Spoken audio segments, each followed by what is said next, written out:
रखा जब मेरे नबी ने दुनिया में कदम, तो पत्थर तक कलिमा पढ़कर मुसलमान हो गए। प्यारे नाजरीन, हजरत आमिना रजी अल्लाह ताला अन्हा फरमाती हैं कि जब मेरा बच्चा मेरे पेट में था तो मुझे बड़ी अजीब अजीब चीजें नजर आती थीं। अगर मैं घर से बाहर निकलती तो एक बादल का साया मेरे ऊपर आ जाता और मुझे धूप बिल्कुल महसूस न होती। अगर मैं पानी भरने के लिए जमजम के कुएं की तरफ जाती तो रास्ते के पेड़ अपनी टहनियां मेरे सामने झुका देते, जैसे मुझे सलाम कर रहे हों। मैं हैरान होती कि ये सब सिर्फ मेरे साथ ही क्यों हो रहा है। जब मैं जमजम के कुएं के पास पहुंचती तो नीचे का पानी अपने आप ऊपर आ जाता और बिल्कुल मंडेल तक भर उठता।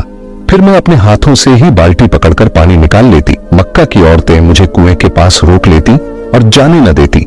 वो कहती, ए आमिना, तुम थोड़ी देर और यहीं खड़ी रहो, वरना तुम्हारे जाने से पानी वापस नीचे चला जाएगा और हमें पानी भरने में बहुत मुश्किल होगी। इसी तरह हजरत आमिना रजी अल्लाह ताला अन्हा फरमाती है कि मैं सुना करती थी कि जब बच्चा पेट में होता है तो मां को बहुत तकलीफें झेलनी पड़ती हैं।